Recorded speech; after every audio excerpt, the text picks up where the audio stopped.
विधवा भाभी के लिए बारात लेकर पहुंचा देवर। खबरदार जो किसी ने इन्हें हाथ भी लगाया। और भाभी आप यहाँ क्यों आई हैं? चलिए मेरे साथ, अभी घर चलिए। मैं आपको यहाँ 1 मिनट के लिए भी नहीं छोड़ सकता। नहीं विवेक, मैं नहीं जा सकती। अगर मैं तुम्हारे साथ चली गई तो समाज मुझे हमेशा के लिए बदनाम कर देगा, मुझ पर लांछन लगा देगा। वैसे भी अब मेरा और तुम्हारा कोई रिश्ता नहीं रहा। समाज को रिश्ता चाहिए ना, तो सुनो, मैं अगले हफ्ते बारात लेकर आऊंगा और करिश्मा मैम को अपनी पत्नी बनाकर ले जाऊंगा। वैसे भी करिश्मा मेरा पहला प्यार है। आखिर ऐसा क्या हुआ करिश्मा के साथ कि उसके घर वाले उसे धक्का देकर निकाल रहे हैं, और क्यों विवेक ने उसे बारात लाने का वादा किया? कहां गया करिश्मा का पति? जानने के लिए बने रहिए हमारी कहानी में। विवेक अपने दोस्तों के साथ कैंटीन के पास वाले पिलर के पास खड़ा था। उसकी नजरें लगातार कॉलेज के गेट की तरफ है। यार रंजीत देख, अभी तक करिश्मा मैम नहीं आई। रोज तो वो 9 बजे तक लाइब्रेरी पहुंच जाती हैं। कहीं आज वो कॉलेज तो नहीं छोड़ नहीं? अबे ओ मजनू के अवतार, जरा सांस ले। वो फाइनल ईयर की स्टूडेंट है, शायद किसी प्रोजेक्ट में बिजी होंगी। और वैसे भी तू इतना क्यों तड़प रहा है? क्या तुझे सच में लगता है कि वो तुझ जैसे फ्लर्टी बॉय पर ध्यान देंगी? अरे यार मजाक मत कर। तुझे पता है ना, जब भी मैं उन्हें देखता हूँ मेरी धड़कनें किसी रेस के घोड़े की तरह दौड़ने लगती हैं। ऐसा लगता है जैसे पूरी कायनात में सिर्फ वही एक रंगीन तस्वीर है और बाकी सब ब्लैक एंड व्हाइट। अरे भाई देख, ये जो तेरा धड़कन पुराण है ना, इसे जरा जुबान पर भी ला। कब तक इन्हें अपनी सिर्फ आंखों से पिएगा? जा और कह दे मैम से कि मैं आपसे प्यार करता हूँ। कैसे कहूँ भाई, वो सीनियर हैं, मुझसे बड़ी हैं और सबसे बढ़कर कितनी ग्रेसफुल हैं। उनके सामने जाते ही मेरी सारी फ्लर्टिंग धरी की धरी रह जाती है। तभी सफेद रंग की कुर्ती और जीन्स पहने, कंधे पर बैग लटकाए करिश्मा अपनी 2 सहेलियों के साथ कॉलेज के गेट के अंदर आती है। विवेक उसे देखकर कहता है, देखो यार वो आ गई। यार वो कितनी सुंदर लग रही है ना। अरे अब देख मत, जा और आज बात कर ले, वरना फिर मत कहना कि हमने तुझे कहा नहीं था। ठीक है, आज आर या पार, मैं जा रहा हूँ। विवेक जल्दी जल्दी लाइब्रेरी के अंदर जाता है, जहां करिश्मा टेबल पर बैठकर कोई बुक पढ़ रही थी। विवेक उसके पास जाता है। एक्सक्यूज मी करिश्मा मैम। हाँ तुम विवेक हो ना, जूनियर बैच वाले? अरे मैम, आप मुझे पहचानते हैं? मुझे तो लगा कि आप मुझे जानती नहीं होंगी। पूरे कॉलेज में तुम्हें कौन नहीं जानता? तुम वही फ्लर्टी बॉय हो ना, जो हर दूसरी लड़की को नोट्स के बहाने रोक लेते हो। पूरे कॉलेज में तुम्हारे ही चर्चे हैं। नहीं मैम, वो तो बस मजाक है। असल में मैं वैसा नहीं हूँ जैसा लोग समझते हैं। अच्छा ठीक है, बताओ मुझे क्या काम है? हाँ मैम, मुझे साइंस के कुछ नोट्स चाहिए थे, वो बायोकेमिस्ट्री वाले। क्या आपके पास पुराने नोट्स रखे हैं? हाँ है, कल सुबह इसी वक्त मिलना, मैं घर से ले आऊंगी। अब जाऊं, मुझे प्रोफेसर शर्मा की क्लास अटेंड करनी है। ऐसा कहकर करिश्मा चली जाती है और विवेक अपने दोस्तों के पास आता है। तब रंजीत उससे कहता है, क्या हुआ विवेक, बता दी तूने करिश्मा को अपने दिल की बात? नहीं यार, आज तो नहीं, बल्कि नोट्स मांग लिया है, पर कभी बताऊंगा, पहले वो मुझसे दोस्ती तो कर ले। ऐसा कहकर विवेक बात को खत्म कर देता है। अगले दिन विवेक करिश्मा के पास जाता है और उससे नोट्स ले लेता है। वो थोड़ी बातें करता है और ऐसे ही कुछ दिन बीत जाते हैं। एक दिन शाम को विवेक अपने घर आता है तो देखता है कि हॉल में पूरा परिवार इकट्ठा बैठकर किसी मामले पर बात कर रहा था। विवेक को देखते ही उसकी माँ सुनीता कहती है, आओ आओ विवेक बेटा, हम तुम्हारा ही इंतजार कर रहे थे। तेरे भाई के लिए एक बहुत अच्छा रिश्ता आया है। रिश्ता? वाह भैया, आपकी तो निकल पड़ी। कौन है वो बदनसीब जो आपसे शादी कर रही है? चुप कर माँ, देखो इसे कैसे बात कर रहा है। अरे बेटा विवेक, मजाक छोड़ो, लड़की बहुत खानदानी है, पढ़ी लिखी है। तुम्हारी बुआ बता रही थी कि उसके लिए बहुत सारे रिश्ते आ रहे हैं, लेकिन उन्हें हमारा विजय बहुत पसंद आया। ऐसा करते हैं, कल संडे है, कल उसे चलकर देख लेते हैं। माँ, क्या होने वाली भाभी की कोई फोटो है? अरे नहीं बेटा, तेरी बुआ जी ने फोटो तो नहीं भेजी, हम कल चलकर ही देख लेंगे। विवेक मुस्कुरा देता है। अगले दिन सभी लोग तैयार होकर लड़की देखने के लिए निकलते हैं। सभी उसके घर पहुंचते हैं, लड़की के घर वालों से बात करते हैं। तभी अचानक करिश्मा चाय लेकर आती है। करिश्मा को देखकर विवेक के होश उड़ जाते हैं और वो कहता है, करिश्मा मैम आप यहाँ? अरे विवेक, तुम यहाँ? अरे क्या तुम दोनों एक दूसरे को पहले से ही जानते हो? हाँ मम्मी, मैं और करिश्मा मैम एक ही कॉलेज में पढ़ते हैं। करिश्मा मैम मेरी सीनियर है। अरे ये तो बहुत अच्छी बात है कि होने वाली भाभी और देवर एक दूसरे को पहले से ही जानते हैं। सभी इस बात से बहुत खुश थे कि विवेक और करिश्मा एक दूसरे को पहले से ही जानते हैं। करिश्मा भी यह सुनकर मुस्कुरा रही थी, लेकिन विवेक के मन में तो जैसे तूफान उठ रहा था। वो अपने आप से कहता है, करिश्मा को भैया से अच्छा लड़का मिल ही नहीं सकता था। कहाँ मैं कॉलेज स्टूडेंट हूँ और भैया सॉफ्टवेयर इंजीनियर। और वैसे भी अब करिश्मा मेरी भाभी बनने वाली है, तो आज के बाद मैं जब भी करिश्मा के बारे में सोचूंगा तो सिर्फ एक देवर की तरह ही सोचूंगा। इस तरह करिश्मा और विजय का रिश्ता पक्का हो जाता है। अगले दिन रात के समय विवेक अपने घर की छत पर अकेला बैठा था, तभी रंजीत वहां आता है। भाई मैंने सुना है कि करिश्मा मैम के साथ तेरे भाई का रिश्ता पक्का हो गया, ये क्या हो गया यार? अरे मेरी किस्मत ने मजाक किया है मेरे साथ रंजीत। जिस लड़की को मैंने अपने दिल की रानी बनाया वो अब मेरी भाभी बनने जा रही है। तू मना क्यों नहीं कर देता? कह दे कि तू उन्हें पसंद करता है। नहीं रंजीत, मेरे भाई की खुशी सबसे बढ़कर है। विजय भैया ने कभी मुझसे कुछ नहीं मांगा। अगर उन्हें करिश्मा पसंद है तो मैं अपने प्यार की कुर्बानी दे दूंगा। आज से वो मेरे लिए सिर्फ और सिर्फ भाभी हैं। ऐसे समय बीतता है और शादी का दिन भी आ जाता है। बारात निकल चुकी थी। विजय शेरवानी पहने घोड़ी पर सवार था। विवेक बारात में सबसे आगे नाच रहा था। बड़े ही धूमधाम से करिश्मा और विजय की शादी होती है और करिश्मा दुल्हन बनकर विजय के घर आ जाती है। सुनीता आरती उतारकर करिश्मा का गृह प्रवेश करवाती है। तब रमेश कहता है, अरे करिश्मा बहू, रात काफी हो चुकी है, अब तुम अपने कमरे में जाकर आराम कर लो और आप लोग भी अपने अपने कमरे में आराम करिए। सभी लोग अपने अपने कमरे में चले जाते हैं। अगले दिन सुबह करिश्मा नहा धोकर रसोई में जाकर पहली रसोई का खाना बनाती है। उसने खाने में दाल मखनी, मटर पुलाव, वेज बिरयानी, रायता, तड़के वाली दाल और पालक पनीर बनाया था। खाना बनाकर करिश्मा डाइनिंग टेबल पर सभी के लिए खाना परोस देती है और सभी खाना खाकर करिश्मा की तारीफ करते हैं। भाभी खाना बहुत अच्छा बना है। देखा, मैंने कहा था ना, मेरी बहू बहुत गुणी है। अब मेरा घर सच में घर लगेगा। पता है करिश्मा, माँ तो कब से अपनी बहू के आने का इंतजार कर रही थी। करिश्मा विजय की बात सुनकर मुस्कुरा देती है। धीरे धीरे समय बीतने लगता है। करिश्मा अब घर में काफी घुल मिल गई थी। विजय भी करिश्मा का बहुत ध्यान रखता था। आज रात के 8 बज रहे थे। विजय अपने कमरे में था। विवेक बाजार से लौटा था। उसके हाथ में एक छोटा सा बैग था। वो सीधे किचन की ओर गया जहां करिश्मा खाना बना रही थी। भाभी ये लीजिए, मुन्नालाल की मशहूर केसर पिस्ता आइसक्रीम। मुझे पता ही आपकी फेवरेट है। थैंक यू विवेक, ये सचमुच मेरी फेवरेट है। देवर हूँ आपका, अपनी भाभी की पसंद का ख्याल ही रखना ही पड़ता है। चलिए अब जल्दी से खाकर बताइए कैसी लग रही है। करिश्मा खुश होकर आइसक्रीम खाने लगती है। तभी विजय वहां आ जाता है और करिश्मा को आइसक्रीम खाता हुआ देखकर मुस्कुराकर कहता है, ओहो, यहाँ तो आइसक्रीम पार्टी चल रही है। विवेक, तू तो बहुत स्मार्ट निकला, सिर्फ भाभी के लिए लाया। अरे भैया, आप तो बड़े भाई हैं, आप खुद जाकर खा सकते हैं। भाभी नई नई आई है, उनका स्वागत तो स्पेशल होना चाहिए ना। ऐसे कुछ दिन बीत जाते हैं। एक दिन करिश्मा किचन में सब्जी काट रही थी। तभी विवेक वहां आता है और कहता है, भाभी आप सारा काम अकेले ही करती हैं, लाइए मैं मदद करूं, मैं आलू छील देता हूँ। रहने दो विवेक, तुम जाकर अपनी एग्जाम की तैयारी करो। अरे पढ़ाई तो चलती रहेगी भाभी। वैसे आप खुश तो है ना यहाँ पे? भैया आपको परेशान तो नहीं करते ना? विजय बहुत अच्छे हैं और तुम तो इस घर के सबसे अच्छे इंसान हो। सबका कितना ख्याल रखते हो, इस घर की रौनक हो तुम। अरे नहीं भाभी, इस घर की रौनक तो आप हैं। भैया बहुत खुशकिस्मत है कि आप उन्हें मिली। विवेक और करिश्मा की काफी अच्छी जमती थी। ऐसे दिन बीत रहे थे। एक दिन विजय ऑफिस से घर लौट रहा था। अचानक सड़क पर एक तेज रफ्तार ट्रक से उसका एक्सीडेंट हो जाता है। सुनीता को किसी का कॉल आया। Hello, Sunita speaking. जी इंस्पेक्टर साहब, बताइए क्या बात है। इंस्पेक्टर की बात सुनकर सुनीता के हाथों से फोन गिर जाता है और वो जोर से चिल्लाती है। सभी लोग अस्पताल पहुंचते हैं जहां डॉक्टर उन्हें बताता है, आई एम सॉरी, हम उन्हें नहीं बचा सके। नहीं, मेरा विजय, मेरा बेटा। नहीं नहीं नहीं, ऐसा नहीं हो सकता, वो मुझे छोड़कर नहीं जा सकते। सभी लोग मिलकर विजय का अंतिम संस्कार करते हैं। धीरे धीरे विजय की मौत को 1 महीना बीत चुका था। सुनीता का दुख अब कड़वाहट में बदल गया था। वो अपनी हर तकलीफ का जिम्मेदार करिश्मा को ठहराने लगी थी। माँ जी, चाय पी लीजिए। क्या पिला रही है? जहर? मेरे बेटे को तो खा ही गई, अब मुझे भी मार डाल। मनोज कहेंगी, जिस दिन से आई है मेरा घर शमशान बन गया है। अरे सुनीता चुप हो जाओ, इसमें बच्ची का क्या दोष है? हमारा बेटा हमारी किस्मत में नहीं था, इसलिए वो चला गया। आप साइड मत लीजिए, इसके कदम ही खराब थे। कहते हैं पत्नी के आने से तो पति की उम्र बढ़ जाती है, लेकिन मेरा बेटा तो दुनिया से ही चला गया। अब जब बेटा ही नहीं रहा तो बहू से कैसा रिश्ता। सुनीता ऐसा कह रही थी कि तभी विवेक वहां आ जाता है और ये सारी बातें सुनकर कहता है, माँ आप ये कैसी गवारों वाली बातें कर रही हैं? जो कुछ भी हुआ उसमें भाभी का कोई दोष नहीं है। वो तो बेचारी खुद इतने बड़े दुख से गुजर रही हैं। हमें उनका सपोर्ट करना चाहिए, ना कि उनके खिलाफ खड़े होना चाहिए।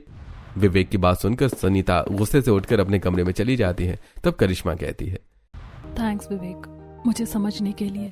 ऐसा कहकर करिश्मा भी वापस किचन में चली जाती है। शाम को करिश्मा किचन में खाना बना रही थी। तभी उसकी सास आकर कहती है, कोई जरूरत नहीं है हम लोगों के लिए खाना बनाने की, मैं खुद ही बना लूंगी। आज के बाद ना ही तो मुझे तेरे हाथ का खाना खाना है और ना ही पानी पीना है। घर के बाकी काम कर। चल मेरी रसोई से निकल जा। ऐसा कहकर सुनीता करिश्मा को रसोई से निकाल देती है और खुद खाना बनाने लगती है और करिश्मा घर के बाकी काम करने लगती है। ऐसे ही दिन बीत रहे थे। एक दिन विवेक घर आता है और उसे करिश्मा कहीं दिखाई नहीं देती, तो वो अपनी माँ से कहता है, माँ, भाभी कहीं दिखाई नहीं दे रही है, कहाँ है वो? छत पर कपड़े धो रही है। अब विवेक छत पर जाता है और देखता है कि करिश्मा ढेर सारे कपड़े धोने में लगी हुई है। विवेक करिश्मा को देखकर कहता है, अरे भाभी, आपका चेहरा इतना लाल क्यों दिख रहा है और क्या जरूरत है आपको एक साथ इतने सारे कपड़े धोने की? चलो उठो, नीचे चलो। ऐसा कहकर जैसे ही विवेक करिश्मा का हाथ पकड़ता है तो देखता है कि करिश्मा को बहुत तेज बुखार है। विवेक परेशान होकर कहता है, अरे ये क्या, आपको तो तेज बुखार है, चलो मेरे साथ नीचे चलो। विवेक, मुझे इतने कपड़े तो धो लेने दो, वरना माँ जी गुस्सा करेंगी। विवेक करिश्मा की बात को नहीं सुनता, उसे लेकर नीचे आता है और कमरे में कंबल उड़ाकर लिटा देता है। फिर अपनी माँ के पास आकर गुस्सा होते हुए कहता है, माँ, भाभी को बहुत तेज बुखार है, आपको उनसे इतना काम नहीं करवाना चाहिए। कैसे पत्थर दिल हो गई हैं आप, मुझे तो समझ ही नहीं आता। देख विवेक, घर की बहू को तो घर के काम करने ही पड़ते हैं और तू उसकी कुछ ज्यादा ही तरफदारी कर रहा है आजकल, जो मुझे बिल्कुल पसंद नहीं है, समझा? माँ, आपसे तो बात ही करना बेकार है। ऐसा कहकर विवेक वहां से चला जाता है। वह अपने कमरे में जाकर फर्स्ट एड बॉक्स निकालता है और बुखार की दवा लेता है और फिर रसोई में जाकर दूध गर्म करता है और करिश्मा के कमरे में जाकर उसे दूध और बुखार की दवा देते हुए कहता है, ये लो भाभी, दवा खा लो, आपको आराम आ जाएगा। करिश्मा विवेक से दवा लेकर खा लेती है और कहती है, विवेक, तुम मेरी इतनी चिंता मत किया करो, ये मेरा नसीब है और मैं इसे बर्दाश्त कर लूंगी। अगर कहीं ऐसा ना हो तुम्हारा इस तरह से मेरी फिक्र करना लोगों की नजरों में कोई और ही रूप ले ले। मुझे इससे कोई फर्क नहीं पड़ता भाभी, और फिर आपका ख्याल मैं नहीं रखूंगा तो कौन रखेगा? है ही कौन यहाँ आपका ख्याल रखने वाला? ऐसे ही थोड़ा समय और बीत जाता है। एक दिन विवेक घर आता है और अपनी भाभी से कहता है, भाभी, आज शाम को कॉलेज की गेट टुगेदर पार्टी है, आपको मेरे साथ चलना होगा। नहीं विवेक, एक विधवा पार्टी में नहीं जाती, माँ जी हंगामा कर देंगी। माँ जी जो बोलेंगी तो मैं सुन लूंगा, आप तैयार हो जाइए।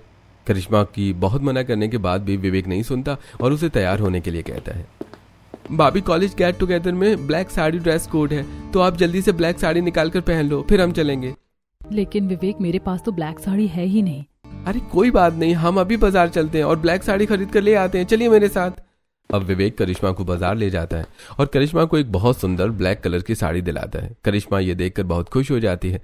उसके बाद विवेक करिश्मा को पानी पूरी खिलाता है और फिर वो लोग घर आ जाते हैं। घर आते ही सुनीता करिश्मा को देखकर गुस्से में कहती है, कल मुही, शर्म नहीं आती तुझे, विधवा होने के बाद मेरे बेटे के साथ ऐसे घूमते हुए?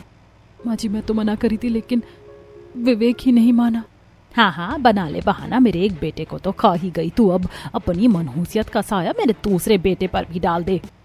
माँ, ये कैसी बातें कर रही हो आप? मैं भाभी को लेकर गया था, मुझसे बात करो, भाभी को कुछ मत कहो। सुनीता, रमेश बिल्कुल सही कहता है, तुम्हारा इस तरह से करिश्मा से बुरा व्यवहार करना अच्छी बात नहीं है। कब तक तुम अपने बेटे की मौत का बदला अपनी बहू से लेती रहोगी? जा बेटा, ले जा इसे, पार्टी में जाकर इसकी उदासी थोड़ी कम तो होगी। अब करिश्मा अंदर जाकर तैयार होती है और विवेक के साथ कॉलेज की गेट टुगेदर पार्टी में जाती है। इतने दिनों बाद कॉलेज में सभी लोगों से मिलकर करिश्मा बहुत खुश होती है। विवेक भी स्टेज पर गाना गाता है और डांस करता है। स्टेज परफॉर्मेंस के बाद विवेक करिश्मा के लिए खाना लेकर आता है और कहता है, भाभी देखिए, आपकी पसंद के गोलगप्पे और पनीर टिक्का, आपने कुछ नहीं खाया है, चलो मैं आपको अपने हाथों से खिलाता हूँ। विवेक करिश्मा को अपने हाथों से खाना खिलाता है। पास खड़ी पड़ोसन कमला ये देख लेती है और अपने फोन में फोटो खींच लेती है। अगले दिन कमला सुनीता के घर पहुंचती है और आग में घी डालती है। सुनीता बहन, मैंने कल पार्टी में देखा तेरा बेटा विवेक अपनी भाभी को अपने हाथों से खाना खिला रहा था। पूरे मोहल्ले में थू थू हो रही है, लोग कह रहे हैं कि बहू ने अब देवर पर डोरे डालना शुरू कर दिया है। मैंने पहले ही कहा था, ये कुलक्षणी है, मेरे दोनों बेटों को बर्बाद कर देगी। सुनीता बहन, मैंने जो देखा तो बता दिया, अब आगे जो तुम्हें ठीक लगे। अच्छा, मैं चलती हूँ। ऐसा कहकर कमला वहां से चली जाती है। विवेक और करिश्मा जब घर लौटते हैं तो सुनीता करिश्मा से कहती है, बेशर्म, सुहाग मरा नहीं कि देवर के साथ पूरे शहर में दंदनाती फिर रही है, थोड़ी तो शर्म कर। माँ, शर्म भाभी को नहीं, आपको आनी चाहिए अपनी बहू के लिए ऐसी बातें सोचकर। तू चुप रह, तेरी बुद्धि भ्रष्ट हो गई है। विवेक अपनी माँ की बात सुनकर गुस्से से अपने कमरे में चला जाता है। ऐसे कुछ दिन बीत जाते हैं। एक दिन करिश्मा बाजार से सब्जियां लेकर लौट रही थी। तभी करिश्मा देखती है कि सामने से मोहल्ले की रागिनी अपने पति के साथ बाइक में बैठकर घूमने जा रही है। ये देखकर करिश्मा दुखी होते हुए मन ही मन सोचती है, कितनी खुशियां हैं रागिनी के जीवन में। अगर मेरे पति जिंदा होते तो मेरे भी जीवन में खुशियां होती, लेकिन सब अपने अपने भाग्य की बात है। शायद मेरे भाग्य में पति का सुख लिखा ही नहीं था। करिश्मा ऐसा सोच ही रही थी कि तभी विवेक करिश्मा के पास अपनी बाइक लेकर आता है और कहता है, अरे मेरी प्यारी भाभी, भाभी सब्जी का झोला मुझे दो और मेरी बाइक पर बैठो, आज मैं आपको पानी पूरी खिलाने ले चलता हूँ। नहीं नहीं विवेक, मुझे घर पहुंचना है, माँ जी इंतजार कर रही होंगी, तुम रहने दो। करिश्मा के बहुत मना करने के बाद भी विवेक नहीं मानता और करिश्मा को अपनी बाइक में बिठाकर सब्जी का झोला सामने रख लेता है। फिर वो दोनों सबसे पहले पानी पूरी की दुकान पर जाते हैं और विवेक करिश्मा को पानी पूरी खिलाता है। उसके बाद वो उसे आइसक्रीम पार्लर ले जाकर आइसक्रीम भी खिलाता है। विवेक अपने हाथों से करिश्मा को आइसक्रीम खिला रहा था, जो रागिनी अपने पति के साथ आइसक्रीम खाते हुए देख लेती है। रागिनी अपने घर जाकर अपनी सास कमला को सारी बातें बताती है और कमला पहुंच जाती है आग में घी डालने के लिए सुनीता के पास। क्या बताऊं बहन, तुम्हारी बहू ने तो बेशर्मी की सारी हदें पार कर दी। दोनों एक दूसरे को अपने हाथों से आइसक्रीम खिला रहे थे। मेरी बहू ने तो अपनी आंखों से देखा। अभी भी समय है, अगर अपने बेटे को बचा सकती हो तो अपनी बहू के चंगुल से बचा, वरना देर ना हो जाए। आने दो आज उसे, अच्छी तरह खबर लूंगी मैं उसकी। कमला बातें करने के बाद अपने घर चली जाती है तो वहीं दूसरी तरफ विवेक करिश्मा को लेकर घर आता है। घर के अंदर आते ही सुनीता भड़कते हुए करिश्मा से कहती है, आ गई तो अपने देवर के साथ गुलछर्रे उड़ाकर। माँ अपनी जुबान संभाल कर बात करो, मैं भाभी को सिर्फ पानी पूरी और आइसक्रीम खिलाने ले गया था। आखिर वो भी तो इंसान है, उन्हें भी तो खुश रहने का अधिकार है। हाँ तो उसे खुश रखने वाला सिर्फ तू ही बचा है क्या दुनिया में? मैं तो कहती हूँ आज ही उसे उसके मायके छोड़ा। तुझे उसका दुख बांटने की कोई जरूरत नहीं, उसके मायके वाले देख लेंगे। माँ भाभी कहीं नहीं जाएंगी, ये यहीं रहेंगी। ऐसा कहकर विवेक गुस्से से अपने कमरे में चला जाता है और करिश्मा रोते हुए अपने कमरे में चली जाती है। इस घटना के बाद करिश्मा ने विवेक से बात करना छोड़ दिया था। वो विवेक से दूर दूर रहती थी। एक दिन विवेक करिश्मा के कमरे में आता है और कहता है, भाभी देखिए, मुझे एक बहुत बड़ी कंपनी से ऑफर लेटर आया है और इंटरव्यू के लिए भी बुलाया गया है। मैं आज शाम को ही जा रहा हूँ। करिश्मा विवेक की बात का कोई जवाब नहीं देती और विवेक अपने इंटरव्यू के लिए निकल जाता है। उसके जाने के बाद करिश्मा मन ही मन सोचती है, सच में विवेक, मुझे पता था तुम बहुत कामयाब होगे, बधाई हो। विवेक के जाने के बाद करिश्मा और भी दुखी हो जाती है और सुनीता का जुल्म लगातार बढ़ता जाता है। एक दिन सुनीता पंडित जी को फोन लगाती है और कहती है, पंडित जी मैं आपसे विवेक के लिए लड़की देखने को कही थी, कुछ बात बनी कहीं पर? अरे नहीं नहीं बहन जी, दरअसल जहाँ भी रिश्ते की बात करो तो वो कहते हैं कि देवर और भाभी के बीच में कुछ चल रहा है और लोग इसीलिए विवेक के साथ अपनी लड़की का रिश्ता देने के लिए मना कर देते हैं। सुनीता फोन रखती है और गुस्सा होते हुए करिश्मा को आवाज देती है। करिश्मा दौड़कर वहां आती है। तब सुनीता कहती है, सारे जमाने में थू थू हो रही है कि देवर भाभी के बीच कुछ चल रहा है। तू यही चाहती है ना कि मेरे बेटे की शादी ना कर पाऊं और तू उससे शादी कर ले। मैं ऐसा कभी नहीं होने दूंगी। कल मुही निकल जा मेरे घर से इसी वक्त। नहीं नहीं माँ जी, ये मेरे पति का घर है, मुझे यहाँ से मत निकालिए। आप कहेंगे तो मैं कभी भी विवेक से बात नहीं करूंगी, मुझे यहाँ रहने दीजिए। करिश्मा गिड़गिड़ाती रहती है और रमेश भी बहुत मना करता है, लेकिन सुनीता नहीं मानती और हाथ पकड़कर धक्का देते हुए करिश्मा को बाहर निकाल देती है। करिश्मा के पास अब अपने मायके वापस आने के अलावा और कोई रास्ता नहीं था। जैसे करिश्मा दरवाजे पर आती है तो उसकी भाभी पल्लवी से देखकर मुंह बनाते हुए कहती है, करिश्मा तुम अकेली यहाँ आई हो? तुम्हारी सास ससुर या देवर कोई साथ नहीं आया? नहीं भाभी, मेरी सास ने मुझे घर से निकाल दिया। अब मैं हमेशा के लिए यहाँ गई हूँ। क्या कहा तुमने? हमेशा के लिए आई हो? देखो करिश्मा, एक बार विदा होने के बाद लड़की का घर उसका ससुराल ही होता है। तुम यहाँ ज्यादा दिन तक नहीं रह सकती। मेरे पति की छोटी सी जॉब है, आखिर मुझे और मेरे पति को भी तो अपने भविष्य के बारे में सोचना है। तभी ममता वहां आ जाती है और करिश्मा को गले लगाकर कहती है, पल्लवी बहू ऐसा क्यों कह रही है? तुझे तो पता है ना कि करिश्मा पर कितना बड़ा दुख का पहाड़ टूटा है। हाँ करिश्मा बेटा बैठ। ममता करिश्मा को बिठाती है, लेकिन पल्लवी गुस्से से अंदर चली जाती है। शाम को करिश्मा का भाई दिनेश से घर आता है। ममता उसे सारी बात बताती है और कहती है, बेटा अब करिश्मा यहीं रहेगी हमारे साथ। आखिर इस दुख में हम करिश्मा का साथ नहीं देंगे तो और कौन देगा? ममता ऐसा कह ही रही थी कि तभी पल्लवी वहां आती है और गुस्से से कहती है, देखिए जी, अगर करिश्मा को यहाँ रहना है तो घर का सारा काम अकेले ही करना पड़ेगा। मैं बता दे रही हूँ, मैं किसी को मुफ्त की रोटियां नहीं तोड़ने दूंगी। और अगर आप मेरे बीच में आए तो मैं अपने मायके चली जाऊंगी, फिर रह लेना आप अपनी विधवा बहन के साथ।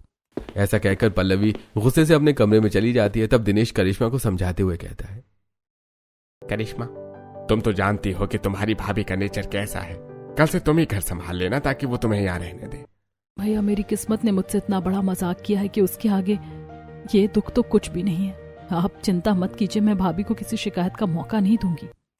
अब करिश्मा वहां नौकरानी की तरह काम करती है। पल्लवी कभी उससे ढेर सारे कपड़े धुलवाती, कभी पूरे घर की डस्टिंग करवाती और ताने मारती वो अलग। पल्लवी का जुल्म हर दिन बढ़ता ही जा रहा था, लेकिन करिश्मा का भाई उसकी मां पल्लवी से कुछ नहीं कह पाते, क्योंकि वो जानते थे कि अगर उन्होंने कुछ कहा तो पल्लवी करिश्मा को घर से ही निकाल देगी। ऐसे कुछ दिन बीत जाते हैं। एक दिन करिश्मा किसी काम से घर से बाहर गई थी। तब पल्लवी ममता और दिनेश से कहती है, सुनिए जी, मैं कह रही थी कि करिश्मा की अभी उम्र ही क्या है, और वैसे भी लड़कियां जिंदगी भर मायके में बैठी अच्छी नहीं लगती। मैंने अपने गांव के रामप्रीत से करिश्मा के बारे में बात की है। रामप्रीत रिश्ता करने के लिए तैयार है। 1-2 दिन में वो करिश्मा को देखने आएगा। अच्छा खासा पैसे वाला है वो। पहली पत्नी मर गई है। अगर बात बनी तो हम दोनों का रिश्ता पक्का कर देंगे। लेकिन बहू, रामप्रीत तो उम्र में करिश्मा से बहुत बड़ा है। करिश्मा कभी भी उससे शादी करने के लिए तैयार नहीं होगी।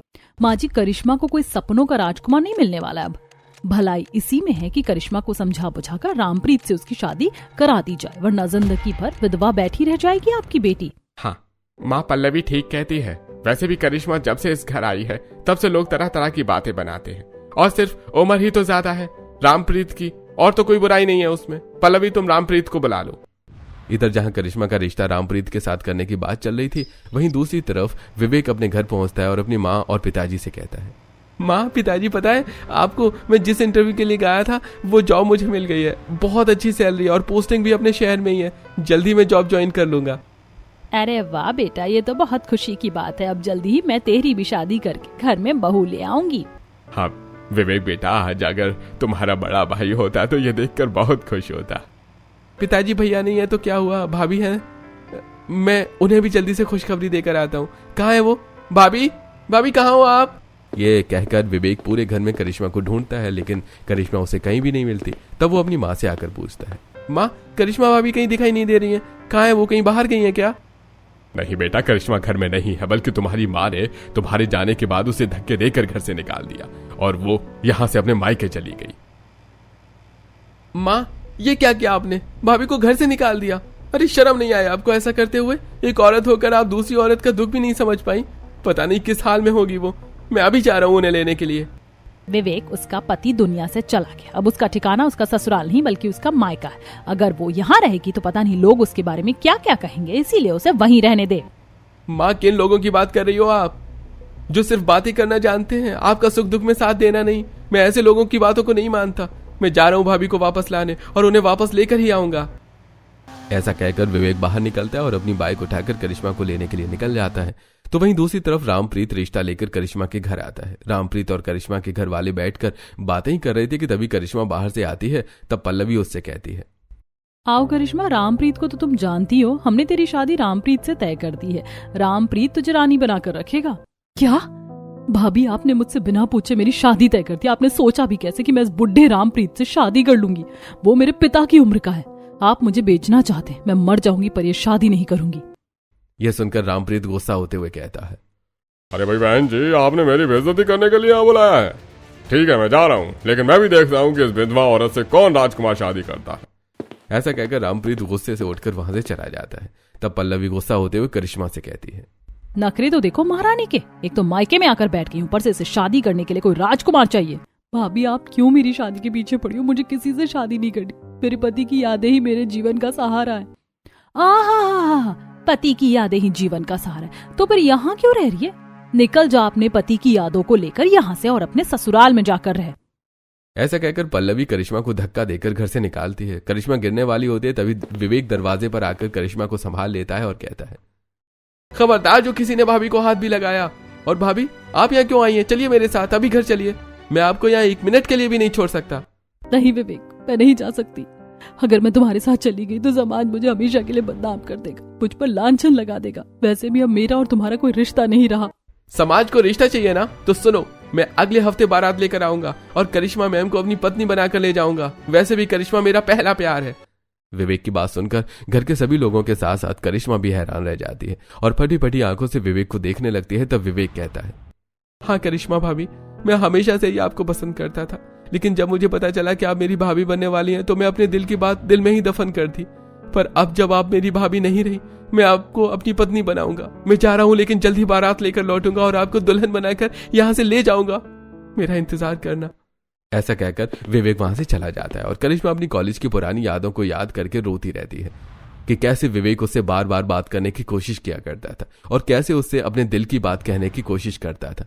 जिस पर करिश्मा ने कभी ध्यान ही नहीं दिया था। इधर विवेक घर लौटता है और अपने माँ बाप से कहता है, माँ, पिताजी, मैं भाभी से शादी कर रहा हूँ। क्या? ये तो क्या कह रहा है? तू उस विधवा से शादी क्यों करेगा भला? अरे शहर में लड़कियों की कमी हो गई है क्या? मैं तेरे लिए एक से एक लड़कियां ढूंढ दूंगी। नहीं माँ, मुझे किसी और से शादी नहीं करनी है, मैं करिश्मा से ही शादी करूंगा। वैसे भी अगर भैया ने उससे शादी नहीं की होती तो करिश्मा मेरी ही पत्नी होती। अब जब भैया नहीं रहे तो मैं करिश्मा को नहीं छोड़ सकता। उसकी माँ बोलती है कि मैं मर जाऊंगी, जहर खा लूंगी, पर यह नहीं होने दूंगी। माँ, आपकी दुआ साथ होगी तो खुशी होगी, नहीं तो मैं अपने फैसले पर अडिग हूँ। ऐसा कहकर विवेक अपने कमरे में चला जाता है। तब रमेश सुनीता को समझाते हुए कहता है, सुनीता, जवान लड़के से इस तरह जिद करना अच्छी बात नहीं है। वैसे भी करिश्मा बहुत अच्छी लड़की है। अगर वो फिर से हमारे घर में आएगी तो हमारा घर वापस से खुशहाल हो जाएगा। तुम मान जाओ। बहुत समझाने के बाद भी सुनीता नहीं मानती। विवेक अपनी बारात और शादी की तैयारी कर रहा होता है। उसने कार्ड छपवाए, सभी को कार्ड बांटे, करिश्मा के लिए शॉपिंग की और उसकी बारात का दिन भी आ गया। बारात बाहर सजी धजी तैयार खड़ी थी और विवेक के दोस्त डांस कर रहे थे। विवेक दूल्हा बना हुआ था। अपनी माँ के पास आता है और कहता है, माँ, बारात निकलने वाली है। मैं चाहता हूँ कि अपनी बहू को लाने के लिए आप भी मेरे साथ चलो। मैं उसे अपनी बहू नहीं मान सकती, मैं नहीं जाऊंगी। ठीक है माँ, मैं जा रहा हूँ। अगर आप साथ चलती तो मुझे खुशी होती। ऐसा कहकर विवेक वहां से चला जाता है। तब रमेश गुस्सा होते हुए सुनीता से कहता है, सुनीता, मुझे लगा था कि तुम अभी गुस्से में हो, लेकिन धीरे धीरे मान जाओगी। पर तुमने तो हद ही कर दी। तुम्हें अपनी अकड़ विवेक की खुशियों से ज्यादा प्यारी है। ठीक है, तो मत जाओ, मैं जा रहा हूँ विवेक की बारात में शामिल होने के लिए। पूरा शहर देख रहा था। एक देवर अपनी विधवा भाभी के लिए बारात लेकर पहुंचा। ढोल नगाड़े बज रहे थे। विवेक ने शेरवानी पहनी थी। बारात करिश्मा के दरवाजे पर पहुंची। करिश्मा अपने घर के बाहर आती है। विवेक घोड़ी से उतरता है और रंजीत से शादी का जोड़ा लेकर करिश्मा के हाथ में देते हुए कहता है, करिश्मा मैम, मैं आ गया हूँ आपके लिए बारात लेकर। ये लीजिए शादी का जोड़ा और जल्दी से तैयार हो जाइए। मैं अपने साथ पंडित जी को भी लेकर आया हूँ। और हाँ, जल्दी कीजिए, मुहूर्त नहीं निकलना चाहिए। करिश्मा शादी का जोड़ा हाथ में ले लेती है और उसकी आंखों में आंसू थे। तभी पीछे से ममता उसके कंधे पर हाथ रखते हुए कहती है, बेटा, सचमुच तू बहुत भाग्यशाली है कि विवेक तेरे जीवन में। जा, आप जल्दी से तैयार होकर आजा। तेरा सौभाग्य तेरा इंतजार कर रहा है। अब करिश्मा खुशी से अंदर जाती है और थोड़ी देर बाद वो सजी धजी दुल्हन के रूप में बाहर आती है। विवेक देखता है कि करिश्मा बहुत सुंदर लग रही थी। अब करिश्मा और विवेक दोनों मंडप में आते हैं और साथ फेरे लेते हैं। फिर करिश्मा की विदाई होती है और विवेक उसे लेकर अपने घर आ जाता है। सुनीता दरवाजे पर खड़ी थी। वो विवेक और करिश्मा को देखकर रोकते हुए कहती है, रुक जाओ करिश्मा, मेरे घर के अंदर नहीं आ सकती। ठीक है माँ, अगर आपको हम स्वीकार नहीं तो हम खुद चले जाते हैं। विवेक करिश्मा को लेकर वहां से चला जाता है। तब रमेश कहता है, सुनीता, तुमने आई हुई लक्ष्मी को ठुकरा कर अच्छा नहीं किया। मुझे तो डर है कहीं तुम्हारा ये घमंड तुम्हें किसी दिन लेकर डूब न जाए। कहीं ऐसा ना हो कि तुम अकेली रह जाओ। अब विवेक करिश्मा को लेकर एक किराए के अपार्टमेंट में शिफ्ट हो जाता है। समय बीतता है। विवेक ऑफिस में जॉब कर रहा था और करिश्मा अपना घर संभाल रही थी। दोनों आपस में बहुत खुश थे। वो घूमते फिरते, पार्टी करते, एक दूसरे से प्यार भरी बातें करते। ऐसे कुछ दिन बीत जाते हैं। एक दिन रमेश का फोन आता है और वे विवेक से कहता है, बेटा, तुम्हारी माँ का पैरालिसिस का अटैक हुआ है। वो सिटी हॉस्पिटल में है, जल्दी आ जाओ। विवेक फोन रखता है और करिश्मा को सारी बातें बताता है। यह सुनकर करिश्मा कहती है, माँ जी के साथ इतना बड़ा हादसा हो गया और हमें पता तक नहीं चला। चलो विवेक, जल्दी से अस्पताल चलते हैं, मुझे माँ जी की बहुत चिंता हो रही है। विवेक और करिश्मा अस्पताल पहुंचते हैं। अस्पताल के बेड पर सुनीता बेहोश लेटी हुई थी। करिश्मा अपनी सास के पैर के पास बैठकर कहती है, माँ जी, मैं आ गई हूँ, आप ठीक हो जाइए, मैं आपको छोड़कर चली जाऊंगी। अगर आप यही चाहती, बस आप आंखें खोलिए। लेकिन सुनीता बेहोश थी। अब करिश्मा सुनीता की बहुत सेवा करती है। 3 दिनों बाद सुनीता को होश आता है। तब रमेश उसे करिश्मा की सेवा के बारे में बताता है। ये सारी बातें सुनकर सुनीता को अपने किए पर बहुत पछतावा होता है। वो करिश्मा को अपने पास बुलाकर कहती है, मुझे माफ कर दे बेटा, मैं दुनिया की बातों में अंधी हो गई थी। आज मुझे एहसास हो गया है कि तुझसे ज्यादा प्यार मुझे और कोई नहीं कर सकता। तू ही मेरे घर की सच्ची लक्ष्मी है। यह सुनकर करिश्मा सुनीता को गले से लगा लेते हैं। पूरा परिवार फिर से एक हो जाता है। विवेक और करिश्मा घर लौट आते हैं और सुखद जीवन बिताते हैं।